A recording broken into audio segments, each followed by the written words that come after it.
Christa, welcome to Locked In. We're at this Airbnb in Nashville, and thanks for coming. Thank you. I'm so excited. This is your first ever podcast. Yes, I've never been on a podcast before, so this is really different. And you're currently active law enforcement, which we don't get every day. I am currently active. What's your role right now? Right now, I work for a department where I'm actually both police and fire. So it's full public safety. I had to go through a fire academy and everything. Really? Highly do not recommend it. I would rather go through the police academy like 20 times.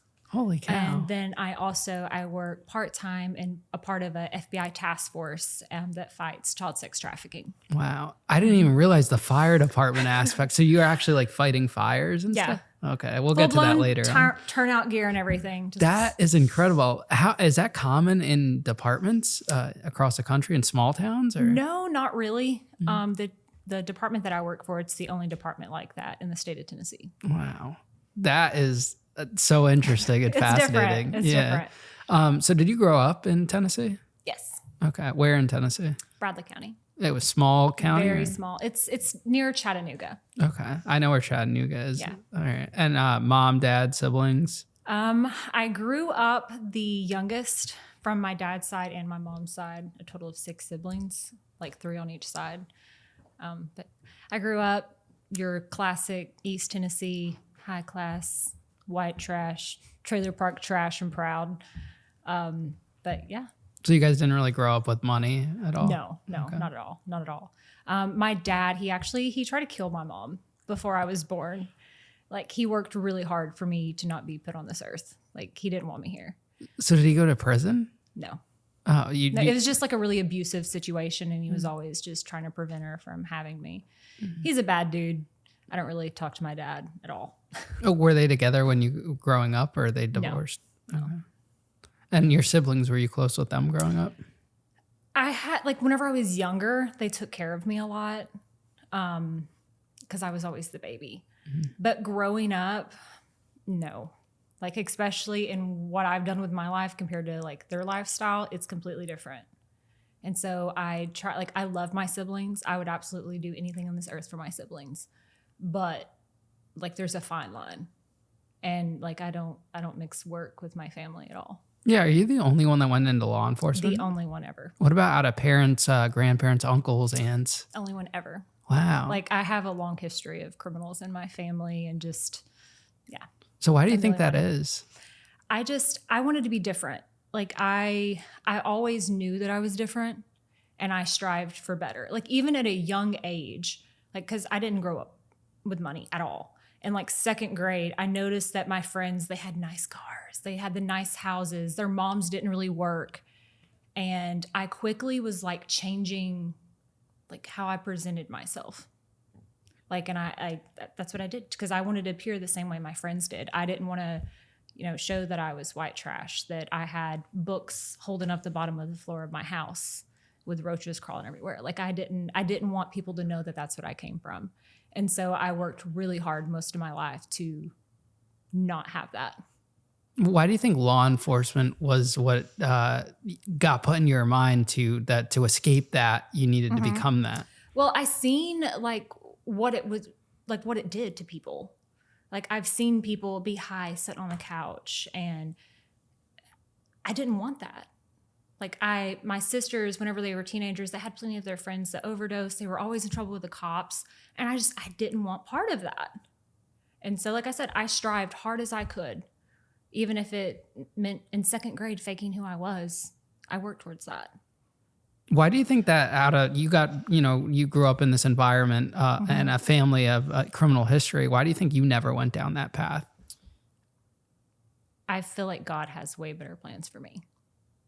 I truly do. And I don't know if I can say that on here. Of course. Yeah. But like I truly do. And it took me a long time to realize that.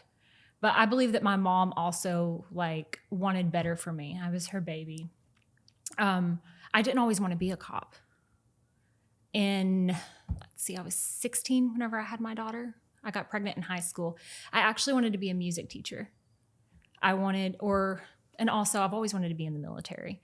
But once I got older, I wanted to become a music teacher. But then once I had my daughter, like my thoughts they changed. And I wanted to serve my country. I wanted to serve my community. And like I worked where I grew up for the longest time until I went to this other department. So did you graduate high school and skip college? Or? I tried college, but I just went straight to working just so I could provide better for my daughter. Do you ever think about what life would be like as a music teacher? Never had the daughter and just stuck with music. You wouldn't be the badass mom you are now, but you know, it would be a different life. Yeah, I mean, I do think about it sometimes because like I love acting, I love singing and dancing. Like, and a lot of people don't know that about me because like all they see is Christa the cop. That's all they see. But there is a part of me that I'm like, I wonder what my life would be like. Like, would I be living here in Nashville and singing in some country club or something? But yeah. Yeah, well, that's actually a great point about your friends seeing you just as Christa the cop. Is it hard to, you're working all day, you are an officer that has to put on a certain, persona, and then going home to like a husband or a kid or anything and be totally different? What's that like? It's hard. When I worked in the jail, I had like an hour grace period. Like whenever I got home, I took off my boots and my uniform in my garage.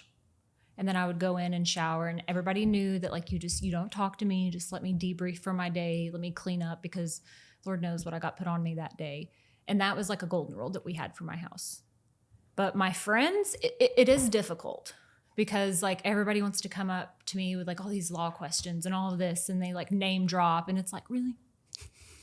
Like, really? Like, you're making me look bad. Like, stop. Because people used to do that to me a lot. Yeah, you like probably get you probably get a ton of questions about celebrities that got arrested now and everything like that, like the Diddy stuff. I know we were asking you about all that before, but given like your role and everything, I'm sure that people are endlessly are talking to you about that. Because I have the answers to everything. I know everything. Well, it's a good we got you on the podcast. So was the jail the first law enforcement role you worked in? Yes. I bypassed a job in the city of Chattanooga. I was supposed to interview for a patrol position, but my hometown they called, and it was a position in the jail. And I immediately took it. That's where I wanted to be. And this is a county jail. What was that like working there? What was the process to start working there? Did they put you through training? Well, it starts off with like, your basic drug test, psych eval. And then I was with an FTO for about not 6 weeks, maybe like just 3. I didn't really have that good of training. I really didn't. And it was just like these online little classes and stuff that I had to take. I didn't have to go through an actual academy. No. But soon as I got out there, like I had a huge chip on my shoulder. Like it was bad. Like, I don't know how I didn't get the crap beat out of me some days. Like I really don't. Cause like I'd run my mouth. Why do you think that was? Why did you have that? I have small man syndrome. Okay. That's 100% why. I had small man syndrome. And was it also, do you think that you had a lot to prove because you were a young woman working in a predominantly male job in these jails? Yes. Oh, yes, absolutely. Because I'm 5'2". Whenever I started in law enforcement, I weighed like 100 pounds, maybe 110 at the most. So that's small compared to people. Yeah. How would your male counterparts treat you when you first got on the job in the jail? When I first got on the job, people were very welcoming. I was part of the team. It was really great. I actually made a really good friend in the jail. He's like one of my lifelong friends, him and his wife. They're phenomenal. But yeah, beginning working in the jail, it was amazing. I love the people that I worked with. And what about the inmates? How would they treat you? Because they're probably a lot older than you or, Well, it weirdly worked in my favor. My dad, somehow, like one of my siblings on my dad's side, like they were in the jail and they're like, hey, that's my sister. They're like, what? Yeah, like, our dad, like we have the same dad. And my dad had like a really bad reputation. He was a really big fighter. He was really short and stocky, but like he could hold his own really well. And so that kind of, people had this image of my dad and me that I'm not even associated with. Like I don't even know my dad. And that would help. It was hard though, because I still had to prove myself, and I had to be firm, fair, consistent. And then eventually I got the respect and was able to build rapport and stuff with inmates. Do you feel like you got a lot of your characteristics that help you in law enforcement now from your dad? From my dad? Yeah. Weirdly, it worked in my favor.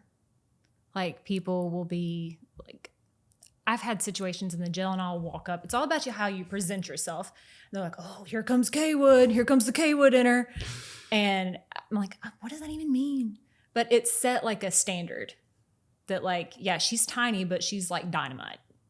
So him being small, it kind of did set the scene for me, weirdly, because I have nothing to do with my father, and it helped me in the long run. Isn't it crazy that the people weird. that like create us, you know, even if you're distant from them, they're such a big part of your life. Oh yeah. Now, when you were at the jail, because you're growing up in a small town, was that weird? Like when transitioning from civilian to, you know, law enforcement, working in that role because of the small town vibes? Oh yes. Like it was. Everybody knew me. It was hard, but it weirdly helped me because they knew what kind of person I was. Like they knew that I wasn't just one of those people that were bullied in high school and I wanted to go become a cop. Like they knew like why like I became a cop. Some of them knew, they didn't know me, but they knew my parents. And they knew what I came from and they respected that. And yeah. How did your the father of your child react to working in a jail? Like you just had a kid. Like that can be a good thing, right? So when I was in high school, I went through a party phase and I met this guy. Yeah, great guy. And yeah, he didn't care.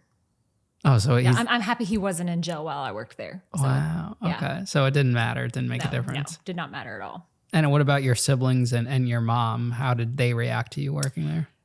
My mom was excited for me. My sister actually got out of jail a week before I first started. Wow. And then it kept her out of jail, though. Me working there, it kept her out of jail. Would you have been allowed to work in there if she was there? I know you said you had a brother, technically. But I would have had to like be distant from her. Like I wouldn't be able to work in the same block that she was in. And so like I would be separated from her. Yeah, you know, in Fed prison, they don't even let that happen. They call it conflicts of interest and stuff. They ship you all the way somewhere else. Oh, wow. Yeah, I dated this girl and her cousin worked at the prison I was in. And they put me in solitary just because he was stationed at that prison. Like a distant cousin. Like, well, it was your girlfriend's ex-girlfriend's cousin who came over once for a barbecue, and they called it a conflict of interest. Wow. Yeah, he was like a super cop, and he, you know, made a big spiel out of it, but it was crazy. But those are the small town, you know, vibes that you guys get to have a little more leeway. Yeah, that's impossible with a small town. Yeah, I can imagine. You wouldn't have jailers. How many inmates were at that facility? We hold about 700. 700? Yeah. This is a big jail. Yeah, it's also, there's a workhouse connected to it. Okay, interesting. And what were some of like things you were surprised about seeing while working in this facility? When I first started, just the things that people would do. I'm just like, what the heck? Like, seriously, I couldn't believe some of the things people would do, but like fights and stuff, like it was the first time like I had seen a dead body or it seemed like a hanging or a suicide and stuff like that. Like I've never seen anything like that until I started working in the jail. Or, you know, you got your typical, you know, crap smearing on the wall, that whole thing. Seen a girl eat a tampon once. That was pretty disgusting. A girl ate a tampon? Yeah. What was that? Like as a suicide type thing? Or she was in booking, and whoever searched her in, like they obviously didn't handle that. And she was actually on suicide watch. And yeah. Wow. Now at these facilities, everyone's mainly locked down in the pods and whatnot. Yeah. Where I worked, it was direct supervision. So unless there was an officer in there, you were locked up. Okay. And what was a typical shift like for you? Were you working mornings, afternoons, nights, or what? I worked day shift unless I was wanting to do overtime. Okay. But it would typically start at 5:45 a.m. roll call. And then we would go out, get our cleaning supplies, and then start feeding them breakfast and stuff. And if we weren't short-staffed, all of the pods would be open. Were you often short-staffed? Yes. Is that very common in these types of jobs? Yes. Why do you think that is? Especially like in corrections, it's dirty. Like you're good at it and you're passionate about it, or you just flat out suck. I mean, it's the truth. Like people are just not cut out for it sometimes. And me personally, I feel like you genuinely have to like people. And people in corrections, their colors show real fast. What has working in corrections taught you about the men and women that are incarcerated, maybe like weird habits they pick up or just how they live in general, you know? I always love when people get out of jail and they're like still addicted to ramen and like and all this stuff that they eat in jail. It's really funny. But my mindset, ask the question again, I'm sorry. Just about like things you've learned about, you know, the men and women that are incarcerated, like being that close to them, but also distant and just kind of seeing like the habits, and you're basically living with the person, Well, but they're you're creatures not. of habit. All criminals are creature of habit. Like humans are creature of habit. But they're people too. That was like, I had a huge change of heart at some point, and they're people too, but just their routine. Criminals love routine. Like, I mean, me personally, like if something goes wrong in my schedule, like I flip out, I get mad. I don't like it. And so like whenever you're living in a place like that, like they want structure. They're, what is it called? I can't even think of the word. Is it facilitized? I don't know. But like they're used to the structure. They want the structure. They thrive off the structure. And then if something, you know, sets them off their schedule of the day, that's whenever people blow up. They do. And I noticed that a lot, especially in the pods. Do you ever get interested back then of what the person was in prison for? Like, did you ever look at someone and be like, I wonder what they did to get here? And then go and maybe look them up? I always did. I always did my research. Okay. For the safety. And can I dig into that real quick? Of course. So I always would look up people's charges for the safety of other inmates and myself. I would. Whenever I first started in corrections, I held that, like, I would judge people for it. There was a woman, she went and got high in a house and she left her infant in the car and she killed him. Well, she didn't kill him, but he died in the car. And I remember looking at this woman, I'm like, she was so dark. I couldn't stand her. And I still, you know, I treated her respectfully and everything, but just in my heart, like I just could not stand this woman. And then I went home one day and my heart just felt so convicted for her. My heart was hurting so bad for her. And I kept thinking about her nonstop. And I'm like, what is happening? Like, why am I so sensitive to her right now? And I went back the next day and she was having a really rough day. And I was like, hey, like, what's up with you? You know, I'm sensing there's something going on. And she just broke down and cried. I prayed over her. And it was actually her son's birthday that day. Mm-hmm. And ever since then, like, I had a change of heart. Yes, I do look up people's charges for the safety and everything of my well-being and as well as other inmates. But I do not hold people's charges against them at all. At all. What have you learned about yourself while working in a facility like that? I feel like when, you know, individuals are working those types of jobs, they often, you know, learn more about themselves by seeing how others are at their lowest points of their life. Mm-hmm. It makes you view the world differently. It makes me more cautious in my daily life. And I didn't realize that I had anxiety and stuff like that until I started working in law enforcement. But I thought that I wasn't really a merciful person. Like I said, whenever I first started, I had a huge chip on my shoulder. I really did. But the compassion that I had for people and like how much I truly just loved people. And I didn't realize about that myself. Because I truly started like caring about the well-being for people. Like I looked at them, I didn't look at them as an inmate. Like that's somebody's daughter, that's somebody's dad, mother, like that is somebody's person. And I started viewing them that way. And I just had such compassion for them. And I didn't realize I was a compassionate person. The inmates in general housed at this facility, like that just the regular inmates, what are their typical sentences that they're being held there for? Most of them are there for like violation of probation, drug charges and stuff until like they go to trial. And then once they're convicted and then they'll go to prison. So no one's actually serving a full sentence there? No, like the most that people are there are like 2 years at the most. Okay. And what are the general charges that you've encountered there? Like the typical mass population at the jail, it was, like I said, VOP, drug charges, and then you'd have your people there for domestics and stuff. But I mean, we have had a lot of murders in Cleveland, and then there's plenty of chomos. Oh, so you know what a chomo is? Oh, yes. We had like, it was called B-Pod. It was like complete PC. Those were. Did you ever get weird requests from guys that were in general pop that wanted to go to protective custody? Yeah. And what kind of requests were those? Like, how do they say that they want to go to protective custody? Well, typically, like, and I've noticed it that people, like, they would request it and then it would get denied, obviously. And then they would do things in order for them to be put in PC. And is protective custody completely safe? Like no one's getting injured in there? Yes and no, because like where I worked, they, like, you had people that could not be out by themselves at all, and they would let them out. But then they would do like a tier at a time, because most of them were chomos, and like they were different, the ones that would get put in PC. Are there ever times where someone in Gen Pop would fake going to protective custody to get to someone in protective custody? They have, but knowing, and this is some situations where Krista knows what she's talking about. And listen, luckily nothing happened to this inmate. And I kept telling them over and over and over, I'm like, listen, like there's like a connection here. Like he's getting in there to get to him. Like seriously, listen. And then one night a door did get popped, but he didn't get hurt too bad. I wasn't working that night or anything. But I was just like, see, I told y'all it was going to happen, because I dig a little too much. Now, in these county facilities, is it possible for like a chomo to live in Gen Pop or not at all? It typically does not happen. It typically doesn't. They have like their own little community. That's what I was talking about with my husband the other night, because we were talking about like the psychology of pedophiles. And like whenever we would go do a shakedown in that PC, it was just weird. Like they would collect the weirdest things, and it would just be clean.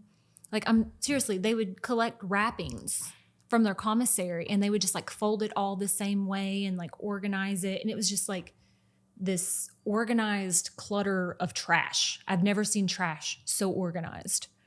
And I typically didn't work that pod, but like seeing, I'm like, why in the heck ain't y'all doing anything about this? But it was the weirdest things, just like the weird things that they would do. And talking to them, you could tell that like they mentally were not right. What was the general age group of these sex offenders? I would say from like 30 to like 50, but like that mid age right there. Would you ever have a young one come through or no?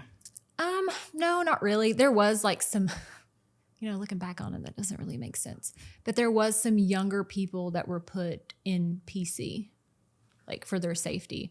But we had an A-pod as well. And they would put like younger people in PC. Did you ever run into sex offenders that you knew from the streets that you were like, wow, that guy is a sex offender? Or? I have one that but he didn't have sex charge, like on like child predator charges, but he was a registered sex offender for something that he did. But I knew that it didn't involve a child. But I've never really seen like another one on the street, like while I'm working. Was it hard to be a mom working in that facility, knowing that those individuals were there, but you had to kind of treat them as you were to treat the others? So this is where like a professional Krista comes in, and then like what I think is right. Because there was times where, I had to put my feelings to the side. Like I had to abide by policy and put my feelings to the side. It did not, like their charges did not matter. And that was difficult. That was hard. But I was there for the safety and security of those inmates. And I had to put my feelings to the side. And it does. It sucks. And when you would later on become a cop, would you end up responding to calls where there was child offenses, or is that more like a detective's role? It's more of a detective's role, but I would take like the first initial report. And since I was a female, I would always be the one getting dragged into those. And I didn't care, because I took it personal, like with my child history. And I would, like, people didn't care to talk to me. I would ask those hard questions, and they would just open up to me and tell me. And I had no problem doing the initial reports, but it like later on, it was all just at the detective level. Yeah, I'm sure it helped the parents and the children involved seeing a female responding to them who is also a mother. Oh yeah. Did you ever eat when you were at the jail? Like, did you eat the inmates' food at all? Did you ever were you surprised by that? So I was pregnant for like my first year working there. I got pregnant like 3 months in, and they put me in the kitchen for a little while. And then eventually I worked control, which is like people call it the bubble or whatever, but it's control. But I worked in the kitchen, and there was this old woman that was in jail, and she worked in the kitchen, and she made the best biscuits. And I would eat them. I wouldn't eat anything else, but I would eat the biscuits that she would make. And the food in general, you didn't like any of the other food? No, it was terrible. We had a food service there, and whenever I worked in the kitchen, I actually got into it with him because I am very, very firm on inmate rights. I'm by the book. I'm firm, fair, consistent. And this guy was like watering down the food the inmates were eating, like just to pinch every little penny just so he could get his quota that the sheriff was going to give him. And I told him, I was like, you can't do this. Like, this isn't right. And then I got banned from the kitchen because I was like, I'm like, this isn't okay. Like, and I would tell my supervisor and stuff, and he agreed with me. And it wasn't right. He was watering down the food. And then I got kicked out. So out of the 5 years you were there, how long was the point where you got, or where you left and then came back? At what mark on that? I worked there for a year. I took a year off and then they hired me back. And whenever I came back, like, I was an expert. Like, they were not going to get one by them. I was young. Like, I'll admit it. I was young. And luckily, like, it didn't get to the point, like, where most people, where they get in so deep. Do you feel like a lot of young law enforcement officers could get into it that deep because they're young and don't have the experience? Yeah. Yeah. And you have to see it for what it is. Was there a lot that changed from the time you left to the time you came back? Yeah, we were more short-staffed. It was terrible. But the standard of everything, it was pretty much the same. Mm-hmm. What were some interesting, contraband items that you guys were finding during like cell shakedowns or inmate weapons that they were creating? Well, obviously, like your normal razors. Drugs were getting smuggled in really easy. And that was something that, again, I took it personal. There was a shank. At one point, like, we had a hot water pot. How this got approved, I don't know. But we had a hot water pot and for people's ramen, and somebody threw it on somebody's face. But it was just like your basic stuff, just like your small shanks. Because, I mean, it wasn't a federal prison or anything. Small shanks, razors. They would, like, hide their razors in their soap and stuff. People hated whenever I used to search their cells because I would, like, triple glove. I would search the toilet. I would search the trash because, like, anything foul and disgusting, that's where people are going to hide stuff. Were you petty? Like, would you take like a fruit from or anything like that? Well, yes. If it was fruit, I would definitely take the fruit because they make hooch with that. Yeah, but you got to let the guy have an apple or something. What if you genuinely want the apple? Well, you can buy commissary and then, like, keep your stash. But, like, the sanitation issue would be my reasoning for that because I wouldn't want that to rot and stuff in their cell. What was like a weird item you found in there? Oh, wow. There was this officer that, like, would bring in cleaning supplies, and I found, like, a full bottle of Fabuloso. It was really weird. It was really weird. It made me mad. Why do you think he had that? Just to make the pod clean, like, is why the officer brought it in. Like, I get it, but, like, that's still bringing in contraband. And it was just this little Hispanic guy. He's like, oh, and then I don't know. And I'm like, you can't have this. And then he pretty much said that an officer brought it into him. So do you think that there's a lot of corrupt correctional officers where you work there? There was. And whenever I came back, I felt like I was an expert. And I would try to educate young officers on inmate games. Mm. And the corrupt ones, were they ever exposed, or did you ever, expose them, or do you kind of you don't want to be labeled as that snitch? I was. You were the snitch? Yeah. I would get the bad apples out. Like, and I would tell, like, hey, you need to watch this guy. Mm-hmm. Or, like, I would even kindly take that new officer to the side, like, hey, like, just trying to, like, keep them in check. But there was times, like, I would work with my lieutenant and we would get the bad apples out. Wow. I learned the hard way. And luckily, like, most people don't get the opportunity that I got. And I was able to learn from my mistakes and literally see it textbook for what it was whenever it happens to people and help them, like, because it doesn't really get taught. Like, inmate games is something that typically does not get taught because it's just kind of like it's a sore subject, I guess. But I feel like it's something that should be taught to officers, and it's not. What kind of lessons do you think that would be good to teach those officers to prevent that from happening? There's an article that I read whenever I came back, and it's called "Don't Be a Duck." I don't know if you've ever heard of it. Mm. And the article is basically talking about grooming a duck, and it's in reference to an inmate grooming the CO. And it simply starts with a piece of bubble gum, like that tiny little favor. And people don't see it for what it is. Like looking back on it, even like those tiny little inmate games that they were playing on me, I can look back and see what it was. And it does. It starts with a tiny piece of bubble gum or that tiny little favor, or they'll test you and they'll see like what, like, are they going to write me up for this? I had a guy one time, I had this guy like buck up to me, and I'm like trying to put him in his cell. The whole pod was locked down. And this guy bust out of his room. It was locked. And he like pushed the guy back in his cell. And he was like, hey, like, you're not going to talk to her like that. Like, get back in the cell. And I'm like, thanks. And then we put the guy back in, and I'm like, okay, go back to your cell. And then he went back and locked down. And looking back on it, because it was that same inmate that I brought the Bible to, he was testing me. He was testing me to see what I was going to do. And the whole thing was just a skit.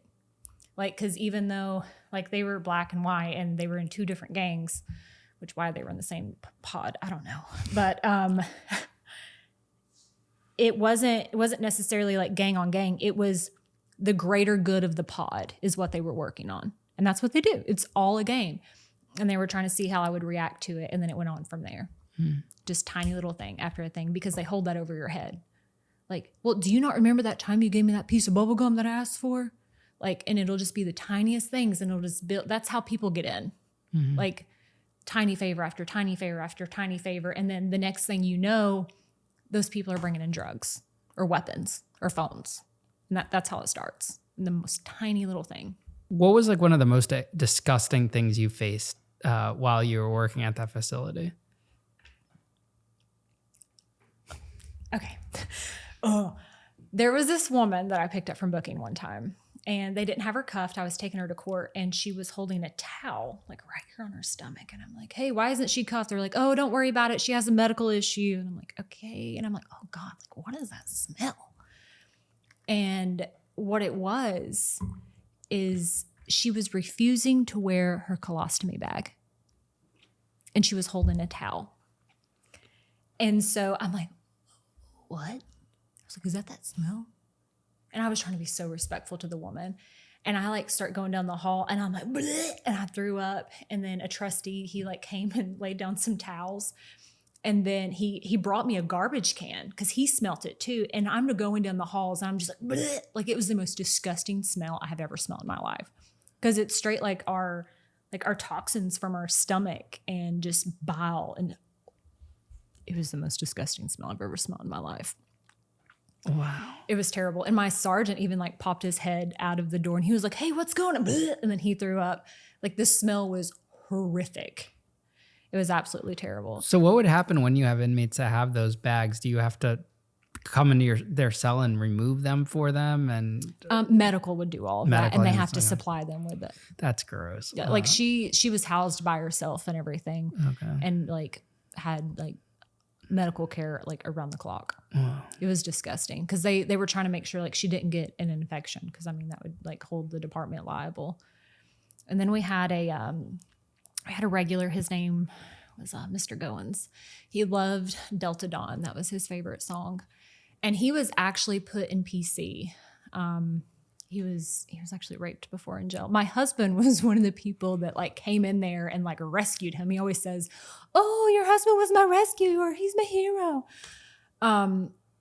But he calls into control. He pops the sprinkler head. The alarm's going off, and we come in there, and he somehow, if I was over this pod, this never would have happened.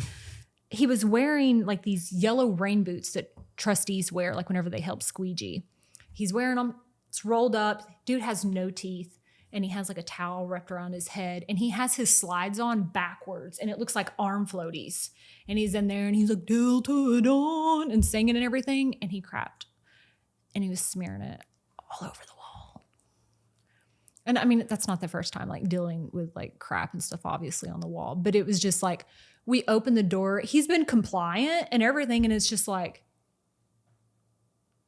what the heck is going on in here? And he was just singing, wiping his crap all over the walls, and, oh, it's pudding. And Why do you think guys do that? That and the jerking off in front of women, correctional officers. Okay, this is one thing that infuriates me more than anything. And I made sure I told my trainees this, and I'm glad that you brought this up. Do you know how many penises I seen working in a jail? A lot. 0. Do you know why? Wait, 0? Do you know why? Okay, why? You can't see what you don't look at. You can't. So you just turn your head? Yeah, you don't look at it. And I would have officers, oh, so-and-so, like they were jerking off and through their bean flap, and I seen their penis. I said, did you look at it? I hated that more than anything because people say that left and right. It's true. You know what they call them? Like gunners, and what else do they call them, JD? Gunslingers, gunners. Have you heard other terms? I've heard the gunslinger one. The gunslingers? Yeah. But like, I mean, it happened all the time. Like you can obviously tell like at head level, like just like by the peripherals, like what somebody's doing, but I can't see what I don't look at. I just don't get why these guys do that. I think that's fucking nuts. It's disgusting. Like and they're not even they're like normal people, like in a way, you know, they're normal individuals. It's not like they're psychotic or on drugs and they just casually do this. Like, oh, hey, look what I got. Yeah. It's fucking sick. That was something that I dealt with like whenever I first worked, and I learned the hard way. If I was to write up every single person that tried to show their penis to me, I would do nothing but doing write-ups all day. It's true. And so and I told new officers that, like I said, they would complain to me. And I'm like, no, little girl, you can't see what you don't look at. Okay. Do your job and go on. Like, and once they see that, like, you pay no attention, like, because they know whenever you write them up, they know you looked at it. They know you looked at it when you wrote them up. But you can't see what you don't look at. Wow. And I would just, seriously, I would keep, especially like if I would do checks and stuff, I would keep my head at like eye level. Did working in that role help you later on when you got into policing and doing your current role? Because it's not all the time where a cop gets to work in a correctional facility first. Normally, like they go to that if they're not planning on going to policing or vice versa. Absolutely. It helped me so much. Like if I didn't work in the jail, I wouldn't know how to communicate with people, handle situations, de-escalate situations. And also like I built so much rapport and respect in the jail that even my first week on the road, people that I was working with were mad at me because I would roll up on a scene and they're like, I'm not talking to you. I'm talking to Miss Reagan. And they would talk to me. They didn't want to talk to them. And it was just simply from the rapport that I built working with them in the jail. And they know that I'm by the book. I'm not just by the book, but I'm a kind person. How long were you there for before you moved on in your career? I worked in the jail for 5 years. 5 years. Wow. And so you started at what, 18 about? About 19. 19 and went to you're about 24. Why did you decide to leave? So I never like moved up in the jail. I didn't want to be stuck because I eventually wanted to be on patrol and become a detective. And so I kept working and improving myself until the opportunity came for me to apply for patrol. And how hard was it to transition from corrections to patrol? It was hard because like I was a senior officer and I knew that jail like the back of my hand, like the games, all of it. Like I was good at my job.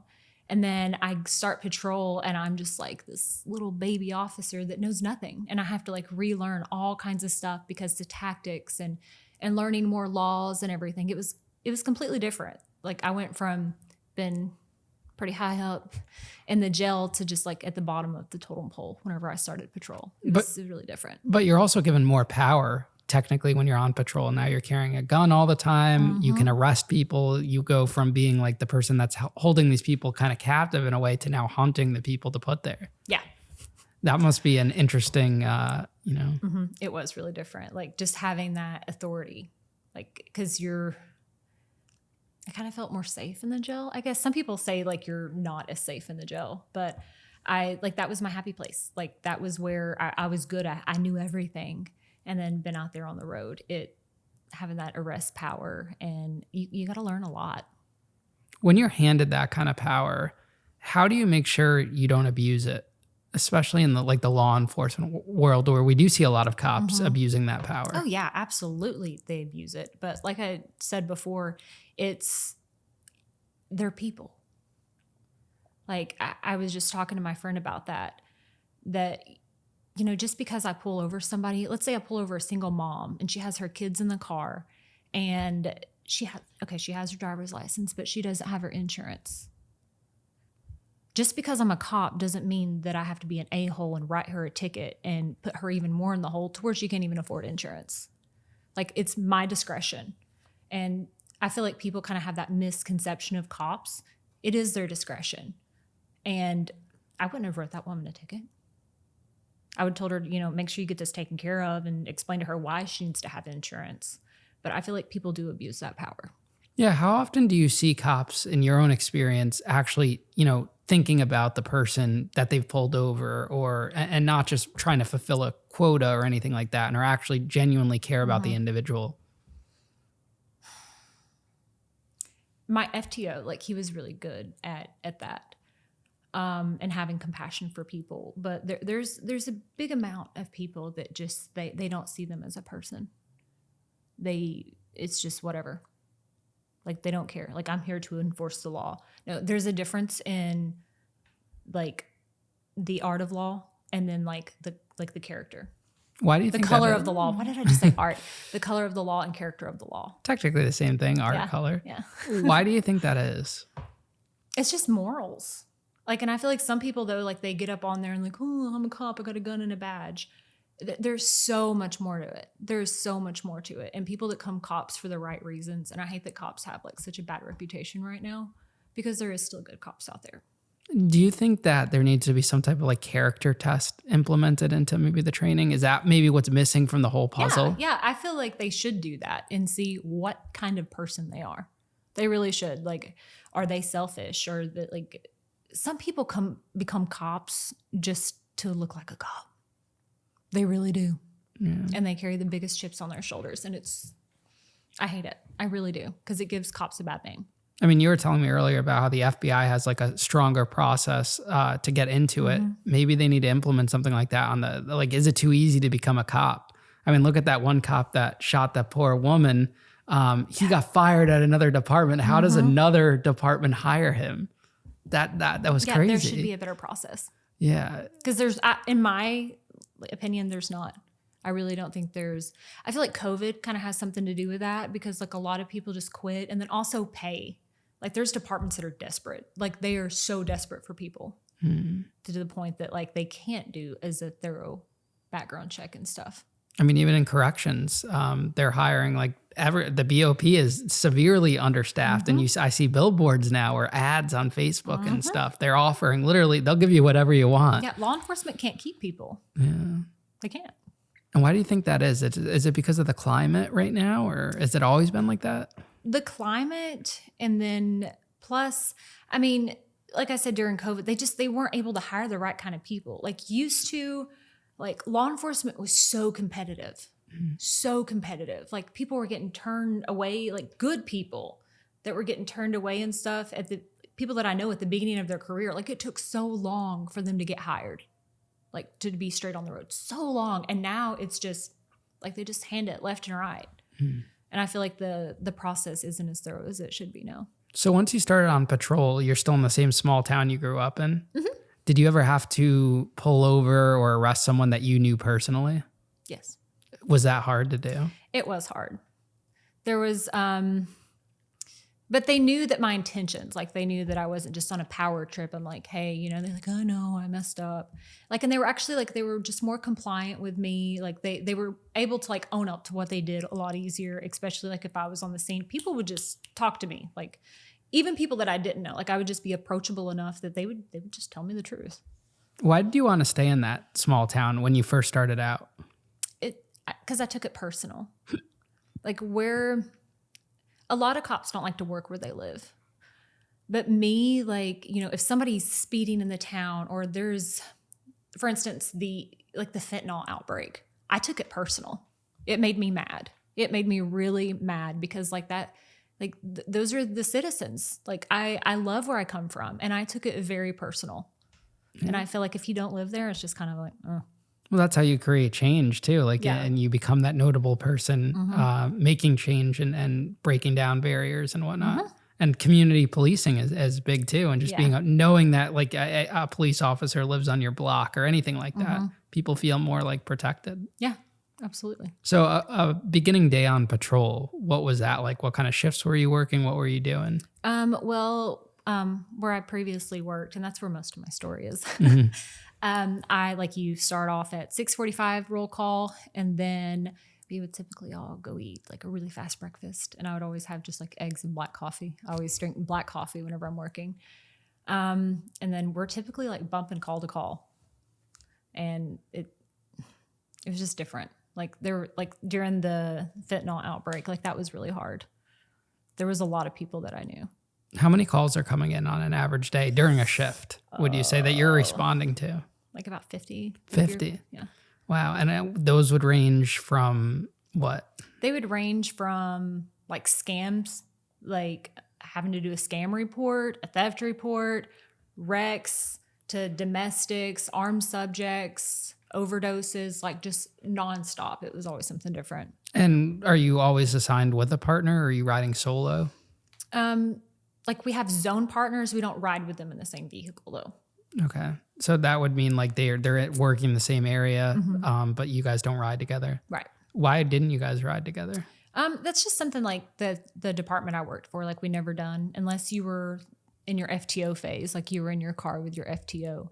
But then after that, like you had your own personal vehicle and you had your zone partner, and then you just backed each other up. What would you say is the hardest call to respond to? I've had 2 child drownings, 2 separate summers. That was really hard. And when you see that call come in, what goes through your head?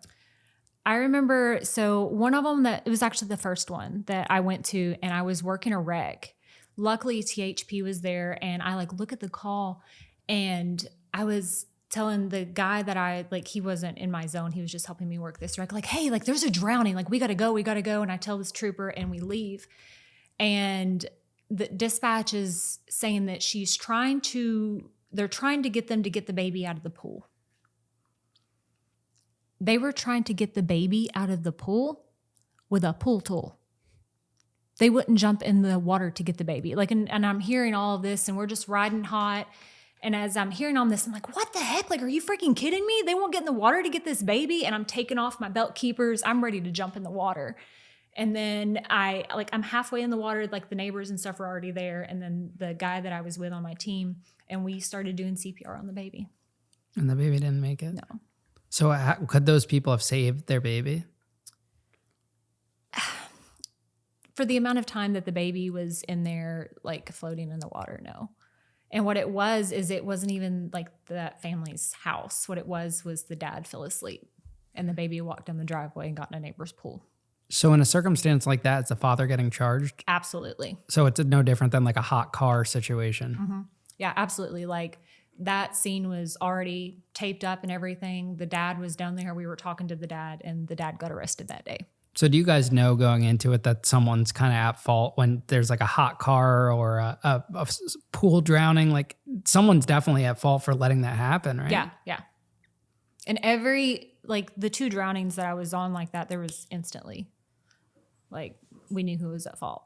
Now the car ones, right? How do people, from your experience, what is the psychology behind these people? How do they just forget about their kid in the car? I don't get that. I asked the girl one day, and it made me feel better knowing that she felt guilt for what she did. Like she owned up to what she did. Like she wasn't oblivious to it. And she went in to buy, and her son was in the car. She left the car, it was off. And then she went in there and she nodded off. Like she went ahead and shot up, and then she just like nodded off on the couch the way she explained it to me. And she left her son in the car to die. So she was on drugs. But what about the people that aren't on drugs? Like you'll see on the news that guy going to work or something and just forgets about the kid. Well, it's still negligent. And so they still will get charged for it. But why do you think this happens? Just Forgetfulness, honestly, like that. I mean, I know that's a very watered down answer, but like people are just so like, we're all consumed with their lives. Like it could easily happen to anybody. Anything could happen to anybody.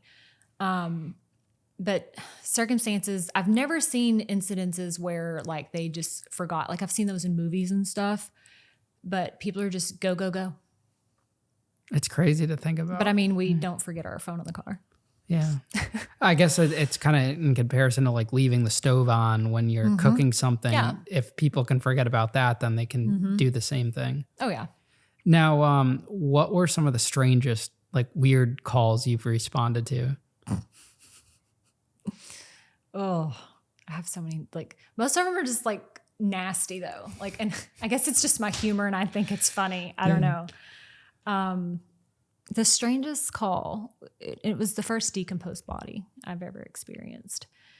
And like we pulled up and I remember like I was no longer with my FTO, but he told me, he was like, yep, you know what that is, don't you? And I was like, no. And at one point they were actually going to throw me through the window because we couldn't get in this house. Like we knew the smell, like she was dead. Luckily I didn't have to go through the window. We get in and we're like pushing this door open and everything. And it's just her juices. Her juices are all right there. And I remember like getting all my boots and I'm like, oh. Like blood?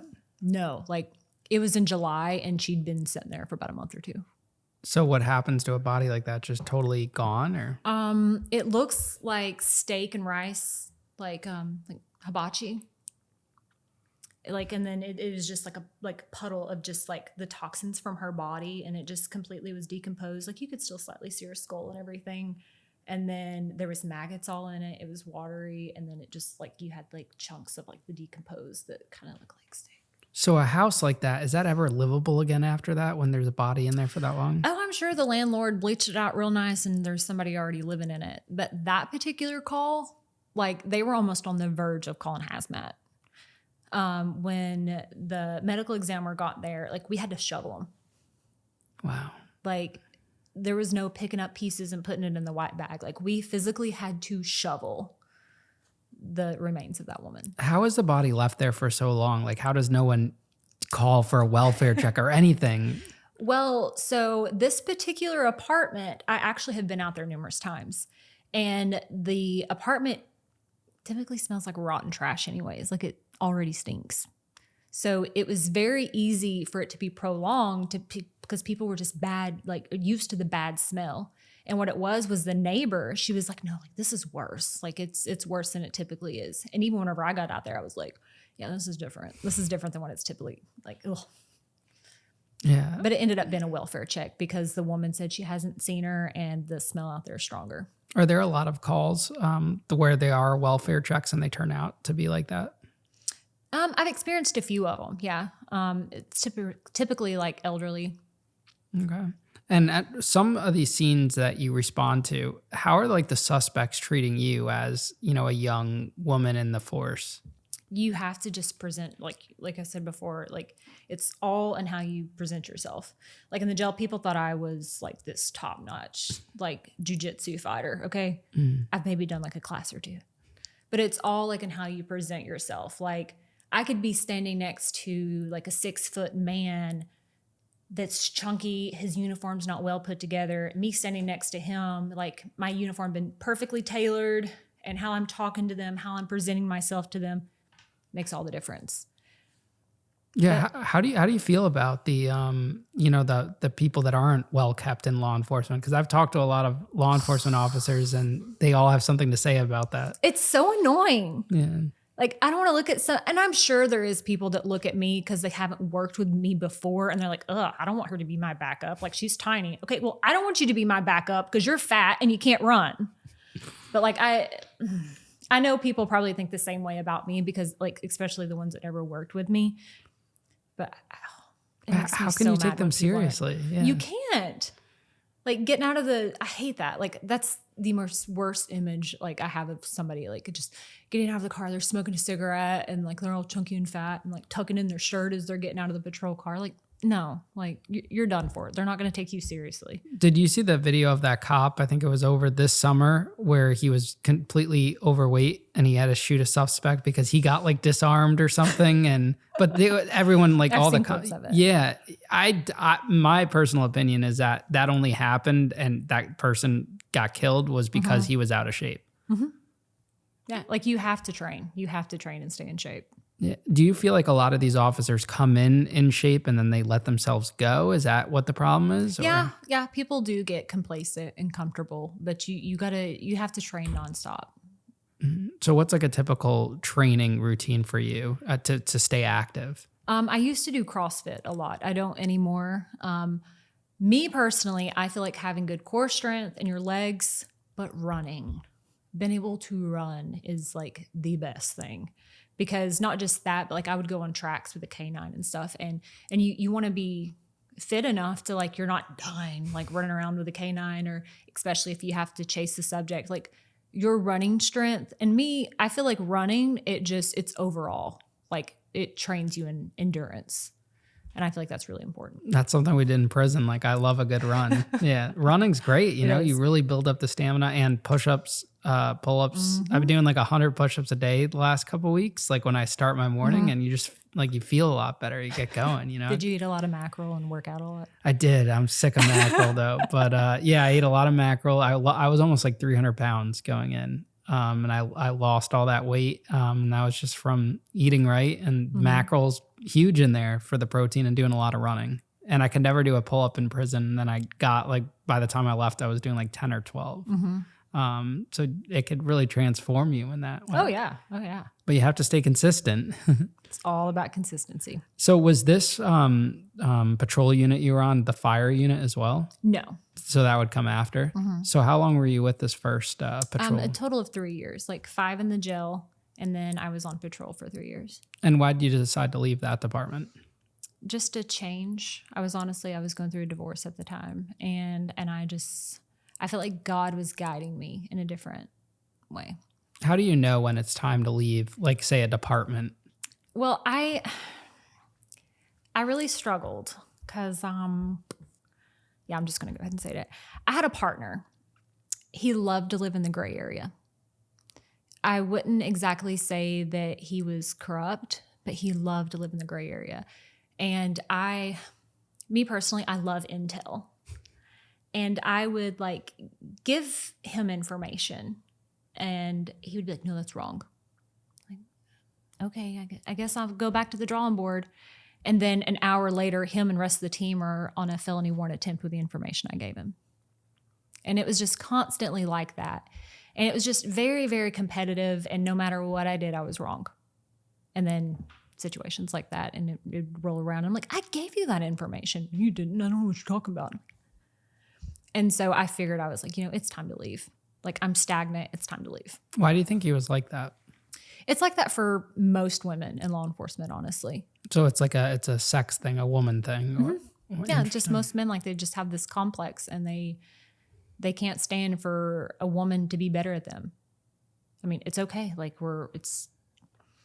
I don't understand it. Like I had an amazing lieutenant that I worked for. She was a female and she really struggled. She really struggled because just men just have this complex. Like I'm not trying to compete with you. I'm trying to like, that's something really big in law enforcement that really ticks me off. We're not competing. Like it's all for the greater good. My knowledge, it's good knowledge. Okay. Your knowledge, it's great knowledge. Like, let's put this together and figure it out together. It's not, okay, I'm going to steal all the intel you have and go take all the credit. What matters is those people got arrested. Okay, cool. Like I can live with that. I'm okay with that. But people just try to compete and it's just so annoying. What's something that being in law enforcement has taught you overall? Compassion. And then at the same time, the world's a bad place. And what's the biggest misconception that the public has about law enforcement? That we're not people. That we're all robots. We don't have family. But I think the biggest misconception is like that they're robots and they're not people. Why do you think people have that misconception? I feel like most people, like they genuinely do have bad experiences with cops, and it makes them think that way, or that they know that they've done something wrong, and so they try to avoid cops and hate cops because of that. Have you ever had a bad interaction with someone that you feel bad about and wish you can like get a hold of them or talk to kind of maybe explain the situation? I've had multiple times, like on patrol, like I would have heart-to-hearts with especially women, to try to help them get out of a situation and stuff. Like I would feel sorry for women, definitely. Mm-hmm. And do you think there needs to be more dialogue between law enforcement and the public? Just like these types of conversations, do you think that goes a long way in, the public changing their perception on law enforcement? Mm-hmm. Yeah, because like you have to humanize the badge. Yeah. So where do you see yourself like 5-10 years from now in law enforcement? Where do you think your career will go? I want out. You don't want to do this forever? No. You're so young. I thought I did. Mm-hmm. I want out. I want my voice. I want my freedom of speech. So what do you think you'll do? I'm a huge advocate for like protecting children. I'm very, very strong in my faith. Eventually I would like to go and share my real raw testimony of everything that I've been through and the stuff that I've overcome and the amazing things that God has done in my life. Awesome. Well, you better sit down with us for that interview once you leave law enforcement, and you can talk more in depth about it. Yes. Because like I'm kind of like filtered like with some things that I want to say. Of course. Well, it comes with the territory, Yeah. When I interview wardens and current people in law enforcement, it's totally understandable. You can only say so much. Mm-hmm. But when you're all out of law enforcement, you got to hit your boy up. Yeah. Yes, absolutely. Well, Christa, thank you so much for sitting down with me today. It was great talking with you and meeting with you, and we'll wish you the best in your career. Thank you. Thank you so much.